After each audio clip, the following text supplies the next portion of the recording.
Hello, this is Janice Dru-Bennett, and it is Saturday, June 26, 2021, and this is our fifth session for career shifters and social lifters. In today's session, we will focus on expanding your network, whether you are shifting careers or looking to uplift your social network. The three areas of focus we'll work on today will be finding your Sherpas, building your team, as well as looking for your challengers. As a reminder, we've already gone through the sessions to create your roadmap, and we're in the second phase of expanding your network this week and next week. And then the final 2 weeks of this program will be about getting results and continuing to follow these three steps of creating a roadmap, expanding your network, and getting results.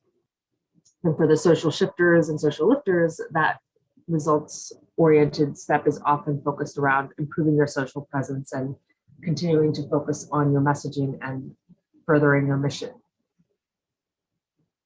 I'm going to take 2 minutes right now for silence, and I encourage you to take deep breaths and empty your mind and just settle in, as this is something that a lot of us forget to do in terms of breathing, taking a break, and pausing before we jump into deep work. So I'm going to mute myself, and we're going to do a 2-minute silence with deep breathing right now before we step into the next few slides.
I think it's always valuable to take a few minutes for silence before you go into any sort of presentation or before you're going into work together as a team. It allows yourself to empty out your mind and really ground yourself. And whether it's 30 seconds or 2 minutes or 5 minutes like we did last time, or even an hour if you're able to get to that long of a session, I find that we're always moving so quickly that it is helpful to take a break and pause. So the first section here is on finding your Sherpas. And I like this quote that says, without Sherpas, most climbers would not be able to get to the top of the mountain. And the Sherpa that I'd like to mention here, Tiffany Dufu, wrote a book called Drop the Ball. I've mentioned her before, and I'm part of her network, which she calls the crew, with multiple crews, and I have a group coaching crew that I work together with on a biweekly basis to meet. And she's a great example of a Sherpa I look up to, because in my vision board, I talked about writing a book and speaking, and that's what Tiffany's doing already. So I think that's often what finding a Sherpa means, is looking for people who have done what you're looking to do. Whether it's a position that you would like to hold, or a company or industry that you're looking to move into, reaching out to individuals who have reached where you're looking to reach or are able to help you get there is part of finding your crew. And Tiffany also did a workshop on building a public speaking kind of business on the side as well. She also mentioned in that presentation that she is part of a speakers bureau. So if one of your goals is to become a speaker, looking out for different bureaus, and I'm part of the Innovation Women Network as well, that focuses on women speakers, and fresh speakers is one she mentioned that she enjoys and likes. And as I was looking at the speakers, there's also a number of topics. And one of the things I found as I've gone to events is connecting with speakers and organizers is part of finding my Sherpas. And if you do go to events or see people up on stage, being able to connect with those who are presenting is also part of potentially reaching that next level, whether it's for your career or for your social impact. Finding other speakers who are relevant to the space that you're in is part of those steps toward finding your Sherpa. And I've mentioned in past sessions, I'm very interested in diversity. And so I clicked on that one, and it highlights the speakers who also focus in that area. So this is a way I can kind of bring out exactly who I might want to connect with and reach out to and look at their profiles. And when you click on their profiles on Fresh Speakers, it provides all their social media networks as well as their primary website. So it's very easy to find contact information for people these days, and being able to reach out multiple touch points, and not being a stalker, but being a thoughtful person to outreach and say that you've done the research on that particular speaker, or you heard them speak and that you'd like to schedule a meeting. And Tiffany had actually mentioned after she presented on being a speaker that she was open to talking to people about their speaking opportunities, and just to message her. And so I emailed her, she gave her email address, and we're scheduling a 20-minute meeting in upcoming weeks. So it's about doing the research and then following up so that you can schedule those conversations, and then staying in touch after you've connected, to ask if you can connect once a month or once every few months, or however often the person's willing to kind of help guide you along the way, or answer questions you might have that they may have faced as you're building your career or your social network. Another network I've been part of since early on in my career is called Ivy Exec. It used to be for our Ivy League students and professionals, and now it's open to anyone. And they have wonderful career advice as well as market insights. So again, I think this is a great network, whether you're focused on your career or focused on your mission. There's also a number of mentors. So there's a lot of sites that do have mentorship groups, and Ivy Exec will also, you're able to search based on their skill sets. So I've been matched with mentors in the past on Ivy Exec who are CMOs, or who have go-to-market strategies, or kind of investor experience. So depending on what I'm looking for, I can go through the profiles and reach out through Ivy Exec to connect with the mentors, or connect with them outside of Ivy Exec as well. Since once you find someone's profile, you can do additional research, just like with the fresh speakers, and be able to connect with a potential mentor. I do also want to mention that Ivy Exec, I think, and there's an article that I read on the difference between a mentor and a sponsor. And I do think that finding sponsors who can give you opportunities or recommend you for opportunities is also part of the process of growth as well. Another site I recently came across was on the NASDAQ Entrepreneurial Center website, and you can become a mentor or find a mentor. And this is similar to other sites like Everwise, which is part of Torch. And I'll include all these links as part of the program, and sharing with people who are part of the career shift lift system or the social shift lift system. And I do think that there's multiple resources, like there's Self-Made, which is a program I went through, and they've put together a mentorship program for people who are going through the process of building something new, whether you're in that ideation phase or launching, or you're already established and in the growth phase. We've talked about having mentors across both groups of people who are changing their careers, as well as people who are looking to improve their social presence. And I signed up for both in terms of being able to find a mentor, as well as for people to find me who I might be ahead of, or who I might be able to help along the way. So here's my profile. I haven't set up any sessions or connections or hours yet, but I did do a search, and on your dashboard, if you go to Mentor Makers, and I'll include these links with the recording afterwards. I saw there's a VP of strategy from the NASDAQ Entrepreneurial Center. So I looked at her profile, and I booked a meeting for a half hour in July with her as well. So it's all about taking that action once you find the people that you think could help you along the way. And as I'm in a strategic position and looking to build partnerships, speaking to others who have done it successfully and can perhaps share their guidance is something I'm looking for, and also looking to help others along the way. So the next section here in this training is about finding your team, and whether that's an internal team as part of your work that you have a team already, or you're building a team to further your mission or your business. There's different ways to grow your team.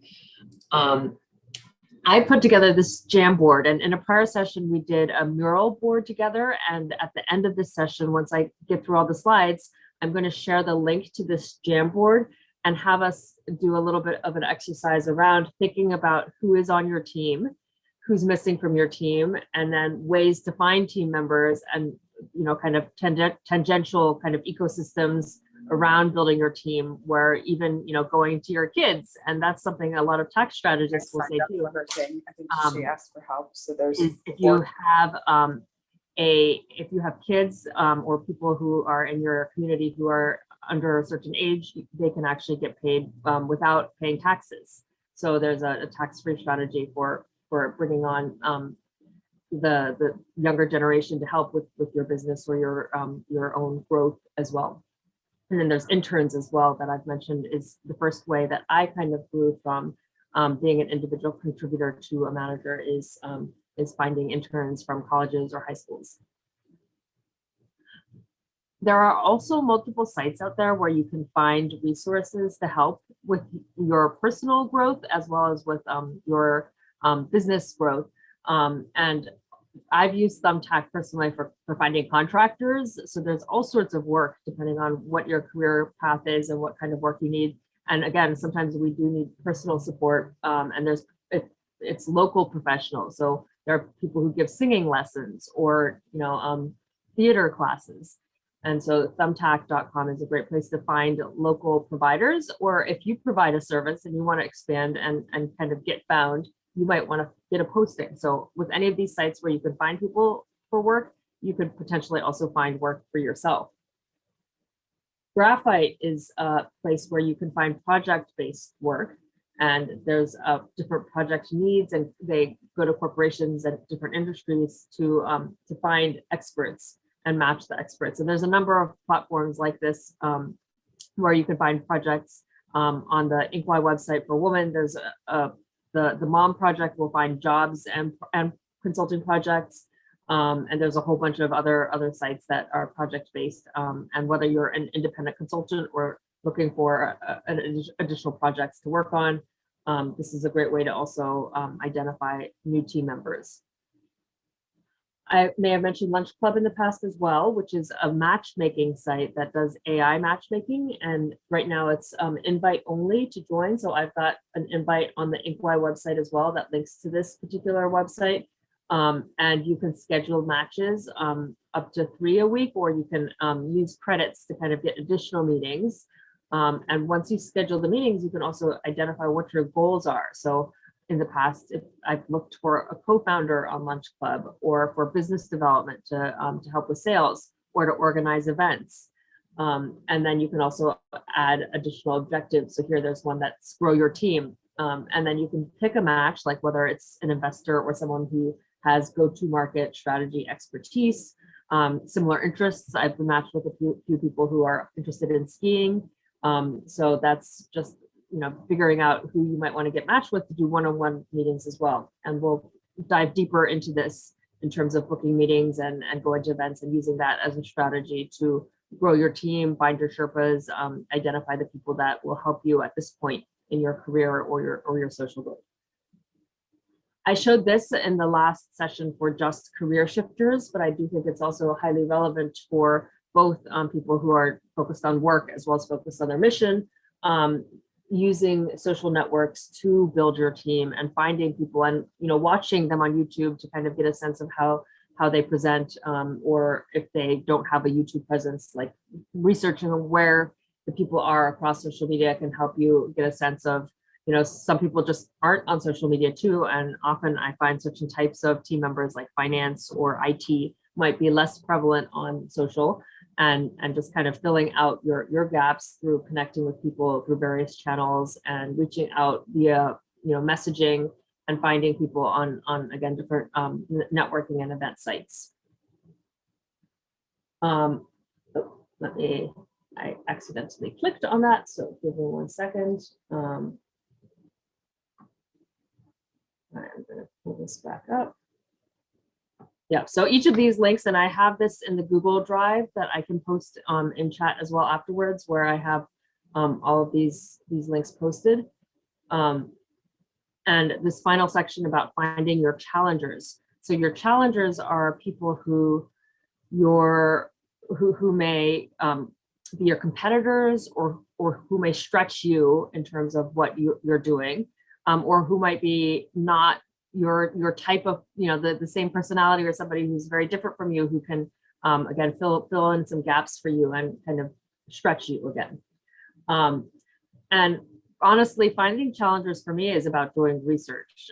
So if I'm at a company and I'm looking for competitors, I will do competitive intelligence, and kind of look up through different social networks as well as through different tools, what the competitors look like and how we stack up against them. And then often, I found that we can collaborate with competitors as well, or find points where we support each other. And at other times, it's about, staying away from your competitors too. It just depends on what industry you're in, and just understanding what the landscape is. And if you're reporting to someone who is more collaborative, or someone who's more competitor averse, you just understanding how your leadership, if you're not running your own company, understanding how you are. I know I'm a very collaborative person, and tend to see people who are in the same space as potential partners rather than competitors. But I've also reported to people who are very averse to speaking with anyone who's in the space who is perceived as a competitor, or who is going after the same type of client. So to me, I think finding your challengers is the first step, is about just knowing who your challengers are and who your competitors are. And then when you're in your career shift, sometimes it's understanding who else is being considered for similar roles. And I also think the same in terms of people who might be qualified for the same type of roles that I might be qualified for. I like to talk to them and exchange, and we might be applying for the same role. I had a conversation with someone who's in a career network with me, and she mentioned applying for a role that I applied to as well in the past, and we had great conversations about kind of our challenges and what we're looking for, and we have different backgrounds too, so it's really finding the right fit for each of us, and doing mock interviews with each other can also be helpful. And this particular site just has 5 different types of people you might be competing against, and kind of how to address that. But again, to me, it's all about building relationships and understanding what is the right fit for you, and how can others kind of stretch you and show you where your gaps might be as well. And then as you look at that overall team and network within your own organization, your challengers might even be within your own company. So if you're the owner or the president, being able to reach out to different parts of your company and asking them, and being open and transparent to what they see as challenges that they're facing when they're speaking with customers and prospects, and just really getting that full picture. Because I feel like sometimes if we put our heads in the sand, we don't realize where the opportunities really are, and understanding internally who might be your challengers, who might be challenging each other if you're at that leadership level, being able to connect the dots and help each team break down silos, because I do feel like that often creates toxic work cultures when each department is trying to do things in their own bubble versus bringing them together and asking, what are the gaps on your teams? And this was an article I read recently too, where if you're in the C-suite and I think this was an IB exec article where you're in the C-suite for the first time or a first-time manager and you're looking to bring on more team members, instead of thinking about just what your team needs, reaching out and finding out what other teams need as well, so that you're able to prioritize as a whole versus just for your own team. And from the one entity perspective, being able to, again, reach out outside of just your internal team members. And clearly, if you have a board of directors, the board is a group that you're reporting into, and they're responsible for governance. And so there might be conflict within the board, and that is often a good thing to have diverse viewpoints and opposing positions to talk through and explore and really make the right decision. So finding, speaking with your investors or your advisors as well as your board, and then outside of that, those who might have a vested interest in your organization, thinking about, again, those competitors who might also be partners, and the broader ecosystem where there might be the government or the community or other aspects that influence your decision making. And I like this quote where it's, it really takes more than just you to build that bridge and to, get to that next level, to make the shift and to, uplift yourself. So again, encourage people to take the bank code assessment if you haven't already, and to connect with me on social media. I did also want to create a shared spreadsheet that I'll reach out with different people within these networks to start assessing where everyone in this group is, whether you're on Facebook or Twitter or LinkedIn or Instagram. So look out for that to compile by the end of these 6 to 8 weeks. We've got maybe 30 people who are enrolled, and just being able to get everyone to connect with each other. And this takes time. It's not all going to happen in a month or two, but I do feel that we have a lot of opportunity to continue to help each other expand